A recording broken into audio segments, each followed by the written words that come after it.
नमस्कार, वास्तु लिविंग में आप सभी दर्शकों का बहुत बहुत स्वागत। मैं हूं विकास नांगिया। एक नया एपिसोड और नए विषय को लेकर के हम हाजिर हैं हमारी वास्तु और फंग शुई कंसल्टेंट पल्लवी छिल्लावाड़ा जी के साथ। पल्लवी जी, कार्यक्रम में आपका बहुत बहुत स्वागत। शुक्रिया। दर्शकों, आज हम पल्लवी जी से बातचीत करेंगे water front property and vastu विषय पर। देखिए, बहुत से ऐसे घर हैं जो बीच हाउसेस भी आप कर सकते हैं। कुछ ऐसे घर जिनके आगे आर्टिफिशियल पॉन्ड होता है, या नेचुरली भी कई ऐसा कुछ ऐसे अरेंजमेंट्स होते हैं जहां पर पानी बहुत खूबसूरत तरीके से एक्यूमुलेट किया जाता है या होता है, नेचुरली होता है।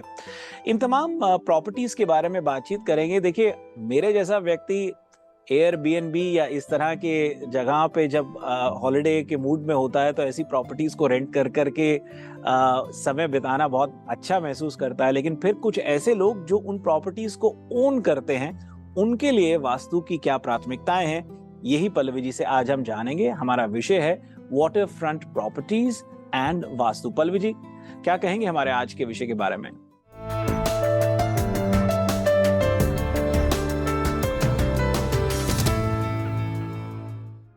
बहुत अच्छा विषय है। पानी हर एक के मन को भाता है, हर एक को अच्छा लगता है, लेकिन कई बार लॉन्ग टर्म रहने वाले लोगों को या प्रॉपर्टी ओन करने वाले लोगों को उसके फायदे या नुकसान कैसे वास्तु के नजरिए से होते हैं, उसके बारे में कुछ केस स्टडी के साथ हम बातचीत करेंगे। जी पल्लवी जी, ये तो प्रसिद्ध कहावत है कि बहता पानी जो है हमेशा अच्छा लगता है। जो पानी ठहर जाता है कुछ समय के बाद वो नेगेटिव इफेक्ट देता है, बदबू मारने लगता है। बहते पानी में बहुत सी चीजें निकल जाती हैं, संवर जाती हैं। अब अगर इसको हम वास्तु के हिसाब से सोचें तो जो आर्टिफिशियल पॉन्ड का जो कॉन्सेप्ट है वो मुझे कहीं ना कहीं थोड़ा सा असमंजस में डाल देता है। क्या कहेंगे? बहुत अच्छी बात है आपकी। कंस्ट्रक्शन स्ट्रक्चर में जो नए बदलाव है और जो भी प्रोडक्शन बिल्डर आजकल घर बनाते हैं उनको भी पता होता है कि जब कभी वो कम्युनिटी को डेवलप करते हैं तो उसका जो centre part of the community का एरिया होता है, बीच के जो घर होते हैं वो कोई लेना नहीं चाहता है। जो वुडेड एरिया होता है या जो कॉर्नर के पीछे के जितने भी वुडेड एरिया होते हैं वो वहां पे उससे भी ज्यादा पैसा बनाने के लिए उन्होंने एक अच्छा आइडिया ढूंढा हुआ है। तो ज्यादातर जो डेवलपर्स होते हैं वो सेंटर की जो लाइन होती है, कम्युनिटी का जो सेंटर पार्ट होता है, वहां पे एक आर्टिफिशियल पोंड को क्रिएट कर देते हैं, पानी का एक एरिया क्रिएट कर देते हैं। अब पानी के पास जो आपके घर के बैकयार्ड से जब कभी आप पानी को देखते हो, चाहे वो छोटा सा जिसका कोई मीनिंग नहीं होता है लेकिन फिर भी उसको वाटर प्रॉपर्टी बोल सकते हो, वहां से वाटर का व्यू आता है, तो उसके पैसे जो होते हैं आमतौर पे बढ़ जाते हैं। तो एक जब ये डेवलपमेंट का ये जो आइडिया था बिजनेस बनाने का, उसमें ये एरिया चल पड़ा और ये आइडिया की वजह से अभी जो भी सेंटर की प्रॉपर्टी है वो सोचने से पहले भर जाती है क्योंकि वहां पे वाटर व्यू होता है। जी, जानबूझ के डेवलपर्स जो होते हैं वो अपने प्रॉपर्टी के ऑड सिचुएशन के घरों के अंदर इस तरह की वाटर की इमेज, आर्टिफिशियल वाटर पॉन्ड को क्रिएट करते हैं ताकि वो लॉट जो है वो तुरंत ही बिक जाए और वहां पे उनको कोई परेशानी ना हो।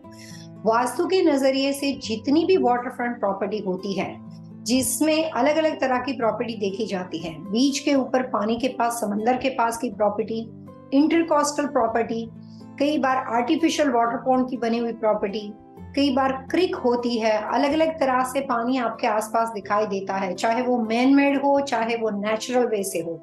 उसके अपने अपने कुछ फायदे या नुकसान है। अलग अलग दिशाओं के अंदर होने वाली इस वाटरफॉल के नजीक की प्रॉपर्टी, यानी कि वहां पे वाटरफॉल हो, वहां पे वाटर क्रीक हो, वहां पे कोई भी तरह का इंटरकोस्टल हो, वहां पे बने हुए पानी का उस प्रॉपर्टी पे अलग अलग तरह से इफेक्ट होता है। वाटर फ्रंट प्रॉपर्टी के अंदर होने वाले वाटरफॉल वगैरह की व्यवस्था के भी, स्विमिंग पूल की व्यवस्था के कुछ खास तरह के फायदे या नुकसान होते हैं। तो आज हमारा जो पूरा एपिसोड है वो वास्तु शास्त्र के हिसाब से वाटर के साथ जुड़ी प्रॉपर्टी, चाहे वाटर फ्रंट हो चाहे वाटर बैक हो, लेकिन वाटर के आसपास जुड़ी हुई प्रॉपर्टी के क्या प्रभाव है, क्या फायदे हैं, क्या नुकसान है और किस तरह से आप उसको रेक्टिफाई कर सकते हो, उसी के बारे में बातचीत करेंगे। जी। तो जब आपने बात रेक्टिफाई की कर दी है तो क्या मैं ये समझूं कि उसका कोई ना कोई नुकसान ही है, वास्तु उसको प्राथमिकता या प्रेफरेंस नहीं देता? क्या ये समझा जाए? बिल्कुल सही है, क्योंकि कई बार ऐसा होता है कि कुछ वाटरफ्रंट प्रॉपर्टी जो होते हैं उसके लाभ होते हैं, काफी बार नुकसान भी होते हैं। उसके लिए सबसे बड़ी वजह है कि कई बार एक जो रचना होती है, एक जो कोई भी तरह की वहां पे बनी हुई लेआउट में जो भी तरह की चीजें बनी हुई होती है, उसके साथ पानी जुड़ता है, तो एक के साथ दो नुकसान में कन्वर्ट हो जाती है। अगर वो सही दिशा में है तो दो फायदा करती है, अगर वो गलत दिशा में है तो दो नुकसान करती है। क्योंकि पानी जो होता है वो अपने आप कभी ठहर नहीं सकता, तो पानी के लिए वहां पे वो जो स्पेस होती है वो एकदम डिगिंग यानी कि वो खड्डे में चली जाती है। तो जब कभी बात वाटरफ्रंट प्रॉपर्टी की करते हैं तब वहां पे दो बातों को गौर किया जाता है।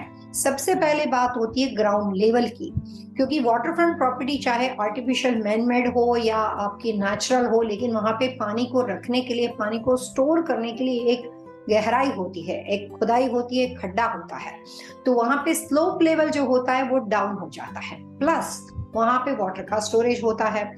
अब यहाँ पे जब प्रोडक्शन बिल्डर के बने हुए घर लोग खरीदने के लिए हमारे पास वास्तु देखने के लिए भेजते हैं, तो जब कभी हम अलग अलग तरह के बिल्डर, पुल्टी है, टोल ब्रदर्स है, फिर टेलर मॉरिसन है, काफी बड़ी बड़ी प्रोडक्शन कंपनियां हैं जिनके घरों की स्पेशलाइजेशन खासियत यही होती है कि वहां पे एक वाटर व्यू क्रिएट हो जाता है, आर्टिफिशियल होता है जी। जब कभी ऐसे घर आते हैं तब दिशा देखी जाती है, प्रॉपर्टी के स्क्वायर फुटेज देखे जाते हैं, जो फैमिली वहां पे रहने वाली है उनके नाम और डेट ऑफ बर्थ के कॉम्बिनेशन के हिसाब से वाटर के साथ जुड़े हुए प्रॉपर्टी में रहना उनके लिए कितना वास्तुशास्त्र के हिसाब से सही रहेगा कि गलत, ये तमाम बातों को ध्यान में रखकर कंसल्टेंट के तौर पे हम प्रॉपर्टी सिलेक्शन में, और बनी हुई प्रॉपर्टी है तो उसके वास्तु दोष को फिक्स करने में उनकी हेल्प करते हैं। पल्लवी जी, एक छोटा सा ब्रेक लेते हैं। दर्शकों, ब्रेक के उस पार हम पल्लवी जी से ये जो पल्लवी जी ने डेट ऑफ बर्थ की बात बोली और अलग और कुछ पहलू जिसमें फैमिली मेंबर्स के कॉम्बिनेशन चार्ट्स और इस तरह की जो बातें उन्होंने बोली, घर की स्क्वायर फुटेज की बात जो बोली, इसको समझने का प्रयास करेंगे और इस बातचीत को आगे बढ़ाएंगे। बहुत जल्द हाजिर होंगे।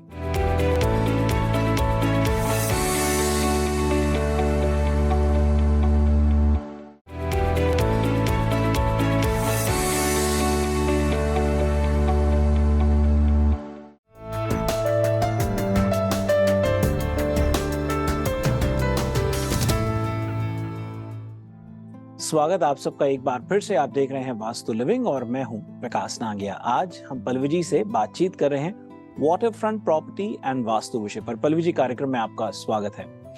ब्रेक से पहले आपने बहुत दिलचस्प बात कही कि वाटर फ्रंट प्रॉपर्टीज जो होती हैं, भले वो नेचुरल मतलब वाटर के सामने हो या आर्टिफिशियल क्रिएट किया हुआ पॉन्ड हो, उसमें आप कई अपने क्लाइंट्स को मदद करते हैं। घर की स्क्वायर फुटेज को ध्यान में रखना पड़ता है, फैमिली मेंबर्स की डेट ऑफ बर्थ और कई पहलू हैं जिनको मद्देनजर रखना पड़ता है। इसको थोड़ा सा और बेहतर तरीके से समझाइए।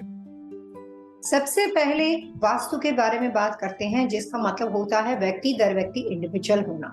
बिल्कुल। ये होता है कि जब कभी हम किसी भी परिवार के मुखिया के लिए, पति पत्नी के लिए या सिंगल मदर हो या जो भी घर का मुखिया हो, उसके लिए घर सिलेक्शन करते हैं, तो उनकी नाम और डेट ऑफ बर्थ से ये देखते हैं कि किस तरह के एलिमेंट के बने हुए लोग हैं। वास्तु के हिसाब से अलग अलग तरह के एलिमेंट के बने हुए लोगों की डिफरेंट पर्सनालिटी होती है। एलिमेंट जो होता है वो व्यक्ति के स्वभाव और पर्सनालिटी को इंडिकेट करता है। वाटर ग्रुप पर्सनालिटी के लोग होते हैं, फायर ग्रुप पर्सनालिटी के लोग होते हैं, वुड ग्रुप पर्सनालिटी के लोग होते हैं, मिक्स कॉम्बिनेशन वाले पर्सनालिटी के लोग होते हैं, जिसमें काफी अलग अलग तरह के प्रभाव दिखाई देते हैं। कभी शांत, कभी गुस्सा, कभी स्टबन, कई बार बहुत फ्लेक्सिबल बन जाते हैं, तो कई बार ड्यूल पर्सनालिटी के लोग भी होते हैं। तो जब वो पर्सनालिटी के बारे में बात की जाती है तो वाटरफ्रंट प्रॉपर्टी के लिए ये देखा जाता है कि यहाँ पे रहने वाले जो लोग हैं उसको पानी के पास रहना सूट करता है कि नहीं करता है। बात बिजनेस की होती है तो नेचर ऑफ बिजनेस को ध्यान में रखकर ये बात को देखा जाता है कि भैया आपका लीकर स्टोर है, गैस स्टेशन है, ग्रोसरी बिजनेस है, आपका कोई स्मोक शॉप है या कोई भी ऐसा बिजनेस, ब्यूटी सैलून के साथ बिजनेस है, तो उसके नेचर ऑफ बिजनेस की जो वास्तु के नजरिए से कैटेगरी है उसके हिसाब से वाटरफ्रंट प्रॉपर्टी के साथ, यानी कि उसके नजदीक में जो शॉप या जो भी तरह की आप चीज वहां पे बाय कर रहे हो या जो भी लीज कर रहे हो वो चीज आपके लिए सही है कि नहीं। होटल मोटल इंडस्ट्री के अंदर वाटरफ्रंट प्रॉपर्टी को बहुत अच्छा मानते हैं और वहां पे उनके पैसे ज्यादा इसलिए बनते हैं क्योंकि जैसे विकास जी अभी थोड़ी देर पहले आपने कहा कि अगर मुझे एयरबीएनबी पे जाना है तो मैं वाटर प्रॉपर्टी को ज्यादा सिलेक्ट करूंगा। बिल्कुल। कि हम बहुत ही बिजी लाइफ में रहते हैं, काफी स्ट्रेसफुल लाइफ होती है, तरह तरह की चीजें हमारे साथ जुड़ती है, तो पानी जो होता है वो जैसे ही आप पानी के आसपास जाते हो आपको एक अद्भुत काम और कूल फीलिंग आनी शुरू हो जाती है। पानी is the best source for relaxation. हम कई बार मेडिटेशन के लिए अलग अलग जगह पे जब हम घूमने जाते हैं और हमें अच्छा लगता है वाटर फ्रंट प्रॉपर्टी के पास रहना, तो ऐसे लोग जानबूझ पे ऐसी होटल, ऐसी एयरबीएनबी चूज करेंगे जो पानी के आसपास हो। तो नेचुरली पानी का मतलब होता है कि आपकी प्रॉपर्टी की वैल्यू बढ़ा देता है। घरों के अंदर भी जब कभी आप चाहे आर्टिफिशियल वाटर हो या कोई भी तरह की व्यवस्था हो, लेकिन पानी के आसपास की प्रॉपर्टी जो होती है वाटर फ्रंट प्रॉपर्टी, उससे प्रॉपर्टी की वैल्यू पहले तो बढ़ जाती है। दूसरी बात, वहां पे रहने वाले लोगों को अच्छी फीलिंग आती है। लेकिन कभी कभी टूरिस्ट बनकर कहीं पे रहना और 24 आवर्स उस प्रॉपर्टी का ओनर बन के वहां पे रहना, दोनों बातों में बहुत फर्क होता है। जी हर चीज के दुनिया में फायदे या नुकसान होते हैं। पानी का लाभ ही है, लेकिन कुछ ज्यादा गैर लाभ भी उतना ही वास्तु में माना जाता है। जी। पल्लू जी, अगर हम कमर्शियल एस्पेक्ट को लेकर के चलते हैं, इन प्रॉपर्टीज की बात करते हैं, तो ज्यादातर लीजर बिजनेसेस मैंने देखे हैं, मतलब जैसे कॉफी शॉप हो गया, आइसक्रीम पार्लर्स हो गए, रेस्टोरेंट्स हो गए, इस तरह के आजकल तो जिम एंड फिटनेस सेंटर्स भी देखे जाते हैं वाटर साइड। इस तरह की प्रॉपर्टीज को, इस तरह के बिजनेसेस को ज्यादा देखा जाता है। आपके प्रैक्टिस के दौरान कोई ऐसी कोई खास केस स्टडी, कोई आपने ऐसा देखा कि इनके अतिरिक्त कुछ और तरह के बिजनेसेस थे जहां पे कुछ किस अलग किस्म का नुकसान हो रहा हो? जैसे कि हो सकता है कि किसी का लॉन्ड्रा मैट हो, कोई ऐसे बिजनेस हो सकता है, किसी का सलोन हो, हेयर कटिंग सलोन हो, ब्यूटी पार्लर हो, कुछ इस तरह के बिजनेसेस भी हो सकते हैं इस तरह के वाटर साइड प्रॉपर्टीज पर। कोई ऐसी चीज खास जो हमारे दर्शकों को बताना चाहे जिसको वो समझें? गैस स्टेशन भी हो सकते हैं। अब अगर आप मायामी वाटर फ्रंट पर चले जाएं तो ये सब चीजें हैं वहां पर। कोई खास चीजों पर ध्यान देना चाहिए? आपसे बात करते हुए मेरे दिमाग में केस स्टडी आ रही है, बहुत अच्छा एग्जांपल है। मेरे क्लाइंट है जो कमर्शियल रियल्टर है, और उनका स्पेशलाइजेशन ये था कि वो सिर्फ वाटर फ्रंट प्रॉपर्टी के ही रियल्टर थे। तो ज्यादा अच्छा, ये तो बहुत इंटरेस्टिंग बात आपने कही। अच्छा। काफी ऐसे, अगर आप मयामी वगैरह में देखोगे या काफी ऐसी जगह लोकेशन पे देखोगे कि कई बार वाटर फ्रंट प्रॉपर्टी चूज करने वाले लोग होते हैं, वो ऐसे ही रियल्टर को चूज करते हैं जिनकी इस चीज में मास्टरी होती है। तो उनकी प्रैक्टिस जो थी एज अ कमर्शियल रियल्टर शुरू हुई, और वो बहुत ही कम उम्र में काफी सक्सेसफुल हो गए। अमेरिकन है, और फिर धीरे धीरे उन्होंने होटल इंडस्ट्री के अंदर जाना शुरू कर दिया। पहले नॉर्मल सब लोगों को जो भी तरह के वाटर फ्रंट प्रॉपर्टी थी वो दिलाते थे। एक मुकाम पे आने के बाद उन्होंने अपनी जो स्पेशलाइजेशन थी वो सिर्फ होटल इंडस्ट्री के साथ स्टिक कर ली, और जितनी भी वाटर फ्रंट होटल थी वो उनके पास बिकने के लिए आती थी, और वो बहुत अच्छे से सक्सेसफुली अपना काम करते थे। कहीं जाके किसी एंगल पे उन्होंने देखा कि मेरे इतने क्लाइंट्स रिपीटेड इतनी ज्यादा होटल ओपन कर रहे हैं, तो लेट्स डू इट, लाइक मैं भी इस बिजनेस में जंप करता हूँ। वो थे रियल्टर, कमर्शियल रियल्टर थे। वाटर फ्रंट प्रॉपर्टी के रियल्टर होना वो उनका एक स्पेशलाइजेशन था, लेकिन उसका खुद का पानी के साथ कोई लेना देना नहीं था। किसी को कोई चीज बेचना और उस चीज को ऑन करके उसके मालिक बन के उस चीज के अंदर बिजनेस रन करना, दोनों बातों में जमीन आसमान का फर्क होता है। अभी तक उन्होंने जितने लोगों को प्रॉपर्टी दिलाई थी वो लोग अपने काम में सक्सेसफुल थे, ताकि उन्होंने अपनी लीड को आगे बढ़ाते हुए उनको और ज्यादा काफी क्लाइंट्स दिए। जब इन्होंने खुद की प्रॉपर्टी बाय की, पहली उन्होंने वाटर फ्रंट प्रॉपर्टी बाय की, बड़ी मुश्किल से उन्होंने इधर उधर करके मैनेजमेंट कंपनी के थ्रू उस बिजनेस को रन करके कहीं से भी थोड़ी बहुत स्टेबिलिटी उनको मिल गई और बिजनेस चल पड़ा। लेकिन वो एक प्रॉपर्टी थी। अब उनका स्पेशलाइजेशन ही यही था कि उनको ज्यादातर लोग वाटर फ्रंट प्रॉपर्टी के लिए कॉल करते थे, बेचने वाले और खरीदने वाले दोनों। तो उस कंडीशन में उनके पास काफी ज्यादा प्रॉपर्टी ऐसी लगातार आती चली गई। उन्होंने एक प्रॉपर्टी पे कोई बहुत अच्छा सक्सेसफुल ऐसा कोई बड़ा काम नहीं किया था, लेकिन उनको लगा कि मे बी शायद इधर नहीं हो रहा है, दूसरी प्रॉपर्टी पे मेरे को फायदा हो जाएगा। बार हम जब बोलते हैं ना कि डूबते को तिनके का सहारा होता है, जो आदमी जुआरी होता है वो जब बहुत ज्यादा हारता है तो बहुत ज्यादा स्पीड से खेलना शुरू कर देता है कि शायद नेक्स्ट में जीत जाऊं, अभी मैं जीत जाऊं जी। पहला बिजनेस सक्सेसफुल ना होने के बावजूद भी उन्होंने सेकंड और थर्ड के अंदर झोंक किया, और सेकंड थर्ड में अभी वो जरा सा भी संभल भी नहीं पाए थे, और उन्होंने पार्टनरशिप लेकर फोर्थ में जंप किया। यहाँ पे आने के बाद सब कुछ बंद हो गया। जो ऑलरेडी उनका काम चल रहा था, रियल एस्टेट के तौर पे, रियल्टर के तौर पे काम करते थे, वो भी बंद हो गया। एक प्राउड आ गया कि मैं खुद होटल को ऑन करता हूँ, जबकि उनको होटल इंडस्ट्री का 1% नॉलेज नहीं था। ये सारे सर्कमस्टेंसेस के बाद उन्होंने बैंकरप्सी फाइल की। बैंकरप्सी के बाद मेरे एक क्लाइंट ने उनके पास से, जब उन्होंने वापस अपना रियल एस्टेट का लाइसेंस लेकर वापस अपना काम शुरू किया, तो मेरे किसी क्लाइंट ने उनके थ्रू प्रॉपर्टी बाय की थी, तो उसकी वजह से मेरे को उनको मिलने का मौका मिल गया। तो वो बड़े क्यूरियस थे, जो थे वो अमेरिकन थे, जो क्लाइंट ने मेरे को बुलाया था वो गुजराती पटेल थे। तो वो मेरे को पूछ रहे थे कि ये आप उनके साथ बिजनेस कैसे, वाई यू आर कॉन्फिडेंट कि ये बिजनेस चलेगा कि नहीं चलेगा, तो इस आदमी पे डिपेंड करता है। मैंने कहा बिल्कुल सही, बिजनेस चलेगा कि नहीं चलेगा वो उन पे डिपेंड करता है, लेकिन काफी सारे ऐसी चीजें हैं जो उनको बिजनेस चलाने में और ऑब्स्टिकल को निकालने में हेल्पफुल हो सकते हैं। और वो जो वास्तु के तमाम प्रिंसिपल और वास्तु की तमाम टिप्स है वो हम अगर अप्लाई करते हैं तो उनका जो बिजनेस है वो आराम से बिना ऑब्स्टिकल चल सकता है। तो उनको लगा कि ऐसे ही हम लोग मजाक में बोल रहे हैं, लेकिन मेरे क्लाइंट ने उनको बताया कि वो कितने सालों से मेरे को जानते हैं, क्या क्या उनका पास्ट एक्सपीरियंस है। तो वो सब चीज से वो थोड़े क्यूरियस हो गए। तो उन्होंने मेरे को कॉन्फ्रेंस रूम में बैठ के अपने बारे में कुछ सवाल पूछे। जब सवाल की शुरुआत हुई तब मैंने उनकी डेट ऑफ बर्थ से उनके बारे में बताना चालू किया कि फायर ग्रुप पर्सनालिटी के हो आप। वास्तु के हिसाब से रियल एस्टेट बिजनेस जो है वो फायर ग्रुप वाले लोगों को सूट करते हैं। अब जब फायर ग्रुप पर्सनालिटी की व्यक्ति होती है, वो किसी को वाटर फ्रंट प्रॉपर्टी दिलाना और उसमें जाके बिजनेस करना, दोनों में फर्क होता है। तो उन्होंने कहा मेरे लिए क्या क्या बिजनेस अच्छे हैं। तो उसके जवाब में मैंने कहा कि जो रियल एस्टेट का करते हो वो करते रहो, क्योंकि it's purely commission based business. लेकिन जब कभी किसी भी जमीन के अंदर अपना नाम डाल के शुरू करोगे तो प्रॉब्लम हो सकती है। If you have like wife और बच्चे या फैमिली के दूसरे कोई मेंबर हो, तो उनके नाम पे प्रॉपर्टी आप लीज करो और उनके नाम पे अगर आप बिजनेस करोगे तो चलेगा। लेकिन खुद के नाम पे करना हो तो सिर्फ गैस स्टेशन बिजनेस है, लिकर स्टोर बिजनेस है, वैसा कर सकते हो। उन्होंने कहा होटल, मैंने कहा वो नहीं चलेगी। अब इससे पहले मुझे उनके बारे में कुछ ज्यादा पता नहीं था, लेकिन जब मैंने सिर्फ इतना कहा कि होटल नहीं चलेगी, तो उस वक्त तो हम लोग निकल गए। दूसरे दिन उन्होंने मुझे फोन किया और कहा कि मेरे को आपकी कंसल्टेंसी खुद के लिए चाहिए।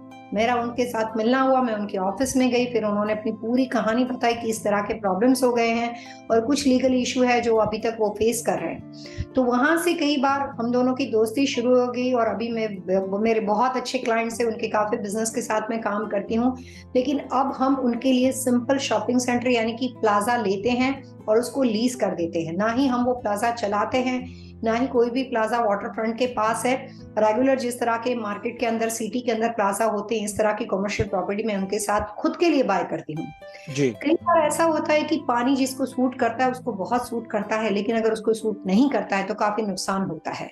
एक वास्तु के अनुसार मेटल यानी कि लोहा सब लोगों को सूट नहीं करता है। पानी का बिल्कुल वैसा ही हिसाब किताब है। जैसे कई बार आपने लोगों के मुंह से सुना है कि डायमंड हमें सूट करता है, हमें सूट नहीं करता है।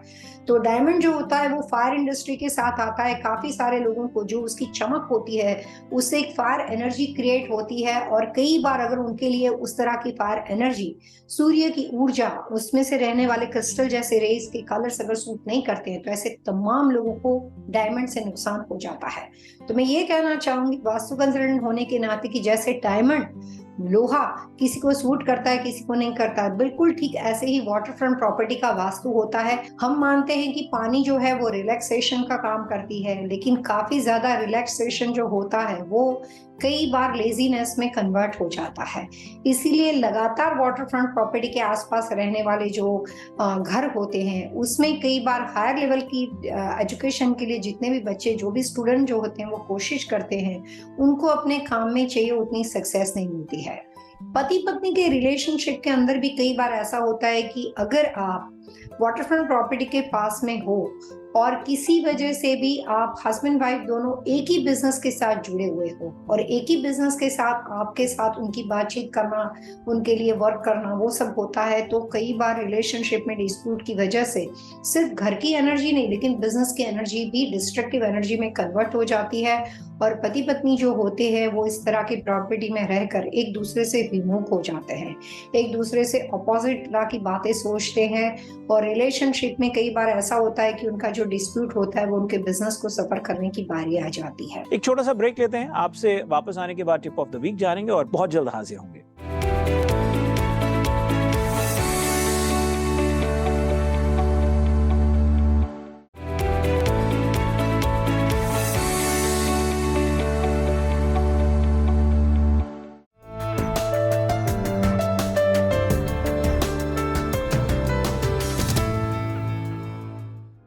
ब्रेक के बाद वास्तु लिविंग में आप सभी दर्शकों का एक बार फिर से स्वागत। आज पल्लवी जी से बातचीत हो रही है water front property and vastu विषय पर। पल्लवी जी, कार्यक्रम में आपका एक बार फिर से स्वागत। और प्रथानुसार पहले आपसे जान लूं, टिप ऑफ द वीक क्या है?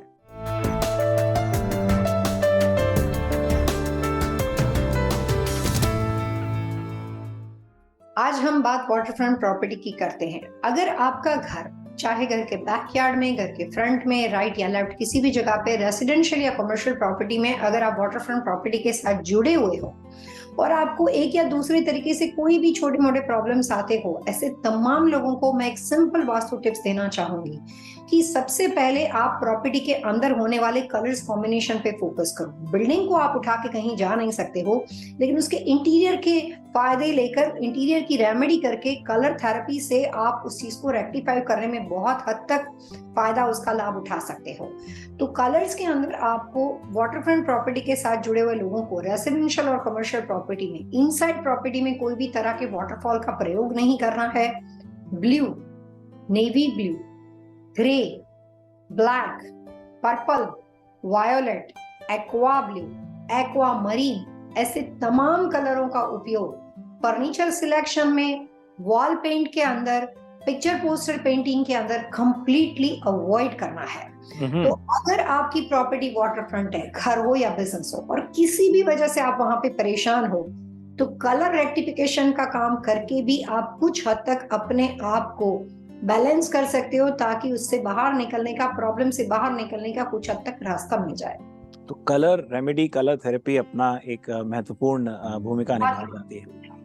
पल्लवी जी, जो प्रॉपर्टी पे जी, और आखिरी सवाल आपसे जरूर यही कि कई लोग की जो इन्वेस्टमेंट प्रॉपर्टी होती है और वो वहाँ रेगुलर रह नहीं रहे हैं, और आपने कुछ, हालांकि उसके कुछ रेफरेंसेस, कुछ सवालों के जवाब दे रहे थे, आपने गाइड भी किया, लेकिन जो इन्वेस्टमेंट प्रॉपर्टी है उस पर कोई खास तवज्जो, कोई खास बात ध्यान में रखनी चाहिए?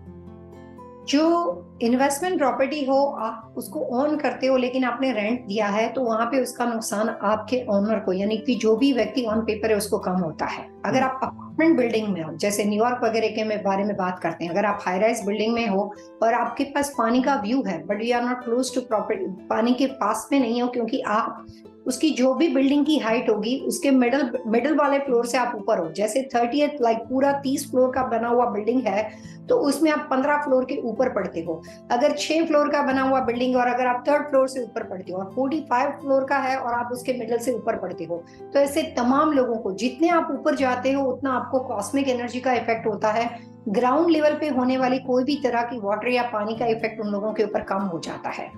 कैलिफोर्निया में एक मैलिबू बीच करके एरिया है, वहां पे काफी एक्सपेंसिव घर माने जाते हैं। एक्सपेंसिव यानी बहुत एक्सपेंसिव होती है।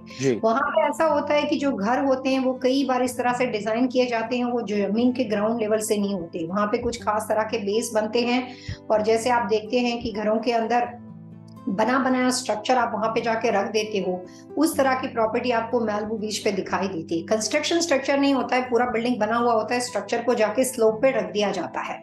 तो वास्तु के हिसाब से अगर आप जमीन से जुड़े नहीं हो, आपके बिल्डिंग का फाउंडेशन नहीं बना है, और अगर आपने वहां पे अपने रहने की व्यवस्था पानी के आसपास कुछ इस तरह से की है जिससे आप हाइट क्रिएट करते हो बिल्डिंग की, या आपका लॉट जो है वो कैलिफोर्निया, एलए, काफी ऐसे घर है जिसमें पानी का व्यू है लेकिन उनका हिल पे बना हुआ घर है, तो अगर आप हाइट के ऊपर हो तो उसकी वजह से भी पानी के नुकसान जो होते हैं वो कई बार आपको कम होते हैं, उतने लेवल पे नहीं होते हैं। जो लोग डायरेक्ट ग्राउंड लेवल पे जिनका घर बना होता है, फाउंडेशन लेवल से उनका पानी का लेवल होता है, ऐसे तमाम लोगों को वाटर की सही और गलत होने की दिशा की वजह से और पानी नजदीक में होने की वजह से काफी नुकसान झेलने पड़ते हैं। जी दर्शकों, वास्तु लिविंग के आज के एपिसोड में इतना ही। यदि आज के विषय से संबंधित आपके मन में कोई सवाल है, सुझाव है, आप चाहते हैं कि हम पल्लवी जी से अन्य किसी विषय पर बातचीत करें, तो आप हमें लिख सकते हैं vastu@tvasiausa.com पर। और पल्लवी जी से संपर्क करने का सरल आसान तरीका है pallavichilawada.com।